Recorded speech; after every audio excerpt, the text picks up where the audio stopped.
तो emotional quotient आज की डेट में, आज के समय में एक बहुत बड़ी रिक्वायरमेंट है और logical research were happen to see कि इंटेलिजेंस जो है वो ज्यादा इंपॉर्टेंट है या इमोशंस उसके ऊपर हमें बहुत जरूरी है। तो जो रिसर्च हुई है वो इसी चीज के ऊपर हुई है, क्या इमोशनल क्वोशंट ज्यादा इंपॉर्टेंट है या इंटेलिजेंट क्वोशंट ज्यादा इंपॉर्टेंट है। और रिसर्च के जो रिजल्ट्स हैं वो यह बताते हैं कि सफल होने के लिए इमोशनल क्वोशंट बहुत इंपॉर्टेंट है। अब इमोशनल क्वोशंट को जो कि इतना इंपॉर्टेंट है हम अपने जीवन में कैसे उतार सकते हैं, तो आज के वीडियो में मैं आपको 3 ऐसी तरीके बताऊंगा जिससे आप अपने इमोशनल क्वोशंट को बढ़ा सकते हैं और अपनी इमोशनल इंटेलिजेंस को बढ़ा सकते हैं, जो कि आपको और हमें इस जीवन में सफल होने के लिए बहुत आवश्यक। Please note it down. Number 1, emotional quotient जो है अगर हमारा स्ट्रॉन्ग है तो हमें डिसीजन मेकिंग में बहुत स्ट्रॉन्ग बनाता है। डिसीजन मेकिंग आज के जमाने में, आज के समय में decision making is very important, specially for those जो कहीं अच्छे ऑर्गेनाइजेशन में काम कर रहे हैं, एक अच्छे सफल लीडर के रूप में वो ऑर्गेनाइजेशन में काम कर रहे हैं। और अपने पर्सनल जीवन में भी कई बार हमारे पास ऐसे डिसीजन लेने पड़ते हैं जो कि बहुत ही टफ होते हैं। अब इन टफ डिसीजन को लेने के जो उपाय हैं और एक आसान तरीका है वो ये है कि जब भी आपको कोई डिसीजन लेना हो, please ask the ultimate questions. Ultimate questions मतलब कि उस डिसीजन को लेने से मेरे साथ क्या बेस्ट हो सकता है, this is the first question. And ultimate question number 2, उस डिसीजन को लेने से या उस डिसीजन को ना लेने से मेरे साथ क्या बुरा हो सकता है। So always ask the 2 ultimate questions कि अगर मैं उस डिसीजन को लेता हूं तो मेरे साथ क्या बेस्ट हो सकता है, और अगर मैं उस डिसीजन को नहीं लेता हूं तो मेरे साथ क्या वर्स हो सकता है। फिर तो आप समझदार हैं। जब आपके पास उस डिसीजन को लेने और ना लेने के बेस्ट और वर्स्ट दोनों ही नतीजे आप अगर उसको अज्यूम कर सकते हैं तो आप according to your those 2 facts cost benefit analysis कर सकते हैं और आपको पता चल जाएगा कि क्या मेरे लिए वो डिसीजन लेना सही है या मेरे लिए वो डिसीजन लेना गलत है। और सही या गलत भी कौन से, ultimate one, the best and the worst, simple. तो इमोशनल क्वोशंट आपका जितना ज्यादा हाई होगा, जितना ज्यादा इमोशनल क्वोशंट पावरफुल होगा, आप वो डिसीजन लेने में उतने ही सक्षम होंगे। आप बहुत ही कुशलता के साथ डिसीजन को ले सकते हैं। Now the second important tip जो इमोशनल क्वोशंट को बढ़ा सकता है वो ये है कि प्लीज स्पेंड योर टाइम, अपने समय को ऐसे लोगों के साथ बिताइए जो सफल हैं, या जो, जैसे कि मैंने अभी पहले बोला था, कि जो लोग आपको मोटिवेट करते हैं या जो लोग आपको लगते हैं हाँ ये मुझे बहुत ही सफल आदमी लगता है, इनकी बातों का तरीका, इनके काम का तरीका मुझे बहुत इंस्पायर करता है, ऐसे लोगों के साथ समय बिताइए। और समय बिताने का मतलब जरूरी नहीं कि आप पर्सनली फिजिकली उनके साथ उठें या बैठें। There are lot of ways. अच्छी किताबें पढ़िए, अच्छे यूट्यूब चैनल्स को सब्सक्राइब कीजिए, अच्छी विचारों को देखिए। बहुत सारे मोटिवेशनल स्पीकर्स हैं, बहुत सारे सफल लोग हैं जिन्होंने अपने जीवन की जो उनकी जर्नी है उसको वीडियोस के माध्यम से हमारे सामने रखा है। आप प्लीज उनको देखिए, उनको सुनिए, और अगर हो सके उनसे मिलने का मौका मिले तो आप प्लीज उनके साथ मिलिए। हर आदमी के अंदर, हर इंसान के अंदर, जो भी आपके आसपास हैं, जिनके अंदर भी आपको पॉजिटिव वेव्स नजर आती हैं, उनके साथ मिलिए, उनके साथ बैठिए, उनके साथ बातें कीजिए। जब आप सफल लोगों के साथ बैठते हैं, सफल लोगों को सुनते हैं, सफल लोगों के साथ बातचीत करते हैं, विल फाइंड कि आपका भी जो इमोशनल क्वोशंट है काफी हाई हो जाता है। आपकी भी सोचने और समझने की शक्ति उनके जैसे होने लगती है। संगत, जो हमारे बड़े बुजुर्गों ने कहा है, अच्छी संगत बहुत जरूरी है।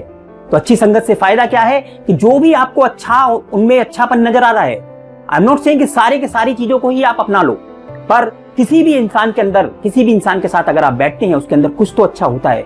Just observe those positive things, आप उनको अप्लाई कीजिए, ऑटोमेटिकली आप देखेंगे कि आपकी डिसीजन मेकिंग की क्षमता बढ़ती है, आपको अच्छे विचार आते हैं और आप एक सफलता की तरफ ऑटोमेटिकली बढ़ने लगते हैं। This was the tip number 2। And the third tip बहुत इंपॉर्टेंट है कि आपने अच्छे लोगों के बारे में सुना, समझा, उसको इम्प्लीमेंट कीजिए। Take action. क्या होता है कि हम सुनते बहुत हैं, समझते बहुत हैं और सब कुछ समझते हैं, लेकिन एक्शन नहीं लेते, इम्प्लीमेंट नहीं करते। No planning is successful until it is getting implemented. कोई भी योजना, कोई भी प्लानिंग तब तक सफल नहीं है जब तक आप उसके ऊपर एक्शन नहीं लेते। अच्छे लोगों से मिलना बहुत जरूरी है, अच्छी बातों को सुनना बहुत जरूरी है, अच्छी बुक्स को पढ़ना बहुत जरूरी है, बट क्या आप उसको इंप्लीमेंट कर रहे हैं? प्रैक्टिकली उसको इंप्लीमेंट कीजिए। आप दो तरह से एक्शन ले सकते हैं और उस एक्शन के दो रिजल्ट भी हो सकते हैं। या तो वो पॉजिटिव एक्शन होगा और आपको पॉजिटिव रिजल्ट देगा, या फिर वो नेगेटिव एक्शन होगा और आपको नेगेटिव रिजल्ट देगा। या तो आप पास होंगे या आप फेल होंगे। ओके, पर उनसे आप फिर भी बहुत आगे हैं जो एक्शन ही नहीं लेते। पास होना या फेल होना रिजल्ट है। फेल होने से भी हम बहुत कुछ सीखते हैं, पास होने से तो ऑब्वियसली बहुत कुछ सीखते हैं। लेकिन जो लोग एक्शन ही नहीं लेते, ना तो वो पास होते हैं ना वो फेल होते हैं। किसी भी चीज को मापने का तरीका उसका पास होना या फेल नहीं होना नहीं है, बल्कि आपने उसको पाने के लिए या उस चीज को करने के लिए क्या एक्शन लिया, वो बहुत इंपॉर्टेंट है। तो practice makes the man perfect. Always do practice these things, implement these things, take action. Doesn't matter आप पास होंगे या फेल होंगे, फेल होके भी आप कुछ सीखेंगे। सीखना बहुत जरूरी है लाइफ के अंदर। और ये सारी की सारी चीजें जो हैं वो हमारे इमोशनल क्वेश्चन से ही आती हैं। राइट ब्रेन हमें वो चीजें सिखाता है, लेफ्ट ब्रेन लॉजिक बताता है कि ये करोगे देखो इससे ये हो जाएगा, ये नहीं करोगे इससे ये हो जाएगा। ओके, पर करना है या नहीं करना है, आपके जो गट फीलिंग्स हैं वो कहां से आ रही हैं? वो आपके राइट ब्रेन से आ रही हैं, इमोशनल क्वेश्चन से आ रही हैं। So please apply these 3 tips and मैं आपसे ये गारंटी लेता हूं कि अगर आप इन 3 टिप्स को यूज करेंगे, आपका इमोशनल क्वेश्चन काफी हाई होगा एंड फिर आप देखेंगे कि जो इमोशनल क्वेश्चन से मैं डिसीजन ले सकता हूं वो मेरी लाइफ को कितना ज्यादा ट्रांसफॉर्म कर सकता है।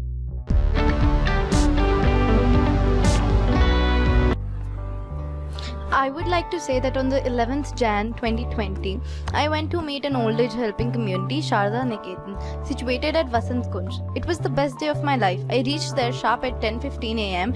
and had a lot of information gathered on their life and had helped me prepare for my personal project grade.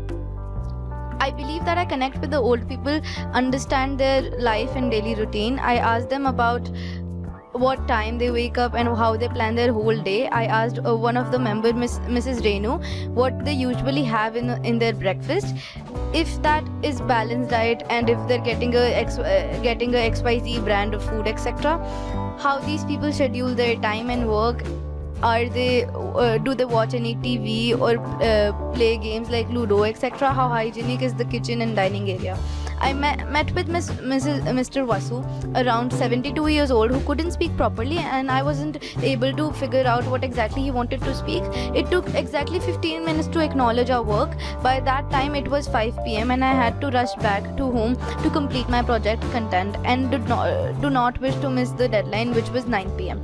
I was very excited to finish the work with determination and on time. I was quite sure that to at least get good marks and will qualify for the next level for my CAS project. I would like to say that the day I went to meet an old age home helping community was the best day of my life. I had a lot of fun discussing things which connect me to the cause and why I was there, and I loved everything that happened there at that place. I believe that I connect with old people and have an instant love for old people. I thought of helping at an old age home for my own liking, and a vision and a meeting that I'm talking about was like the first step towards my mission. I felt blessed to be able to share my emotions and feelings with the people I shared my thoughts with. One of the best things which happened was there an instant meet with the uncle who couldn't speak properly, and his gestures towards me and my team were something which made me so happy, and I knew that smile is what I want to have after the project is over. I had never felt connected towards anything else before and was so glad I got to be a part of this after a will to do something for 7 years of my life, and I couldn't wait to start over for the same from the past. And I think that because of all the things that I did that day, the activities made me a better person from the next day. So friends, जो अभी आपने 2 voice over सुने जिसमें कि 2 write up थे, अगर हम पहले राइटअप की जिक्र करें जो हमारे एक्सरसाइज का एक पार्ट था, आप देखेंगे इसमें जिन शब्दों का यूज़ किया गया वो थे लाइक 11 जनवरी 2020, शारदा निकेतन एक जगह का नाम, वसंत कुंज एक जगह का नाम, 10:15 AM सुबह 10 सवा 10 बजे, पर्सनल प्रोजेक्ट, डेली रूटीन, क्या टाइम है, क्या प्लानिंग है, मिसेस रेनू एक व्यक्ति का नाम, XYZ ब्रांड या क्या शेड्यूल है, या किस तरह का टाइम और वर्क एथिक्स है वहाँ पर, किस समय वो टीवी देखते हैं या किस समय वो लूडो को खेलते हैं, या किचन और डाइनिंग हॉल में किस तरह की सिचुएशंस हैं। मिस्टर वासु एक जो 72 साल के ओल्ड मैन का जिक्र किया गया, जिन्होंने कम से कम 15 मिनट लिए उस बात को समझने और अपनी बात को रखने के लिए।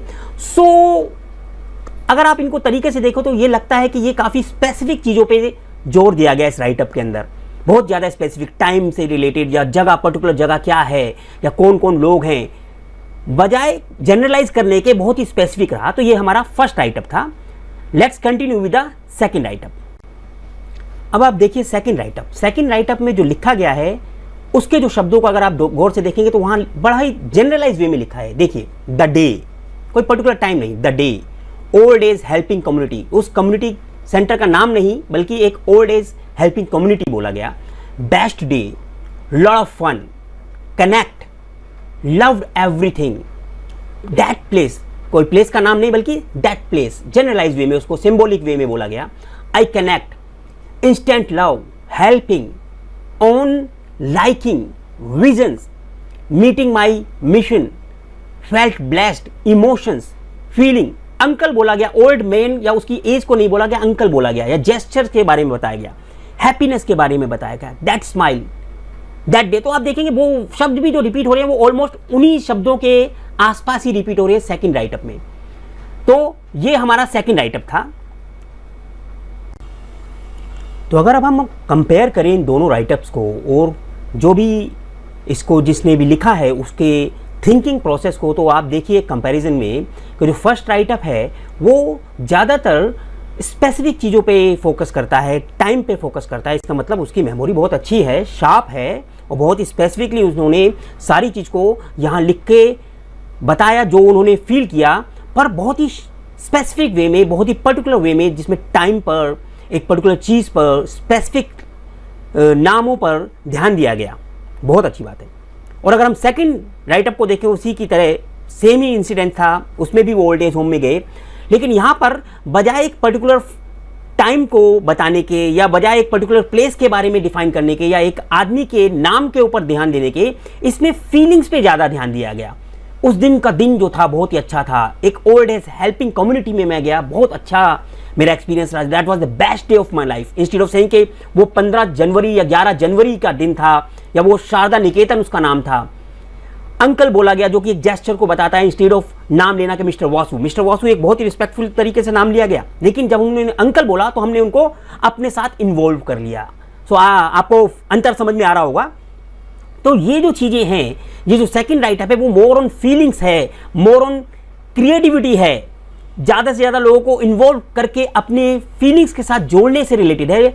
जबकि पहला राइटअप जो है वो बहुत ही पर्टिकुलर है, अपने प्रोजेक्ट पे फोकस किया हुआ है, टाइम मेरा ना बीत जाए, बहुत ही ज़्यादा टाइम के बारे में बहुत बार बोला गया है। तो ये जो फर्स्ट राइटअप है वो बहुत ज़्यादा फोकस्ड है।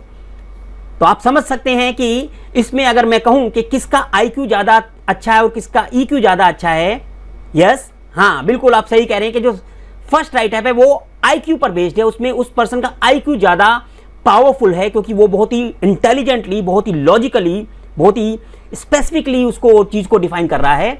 और जो सेकंड राइटअप जिनका है उनका EQ बहुत अच्छा है, इमोशनल क्वेश्चन बहुत अच्छा है, क्योंकि उनका सारा का सारा जो लिखा है वो फीलिंग्स पे बेस्ड है। वो किसी पर्टिकुलर आदमी या पर्टिकुलर नेम पर नहीं बल्कि एक जनरलाइज वे में फीलिंग्स को बता रहा है, क्रिएटिविटी को बता रहा है।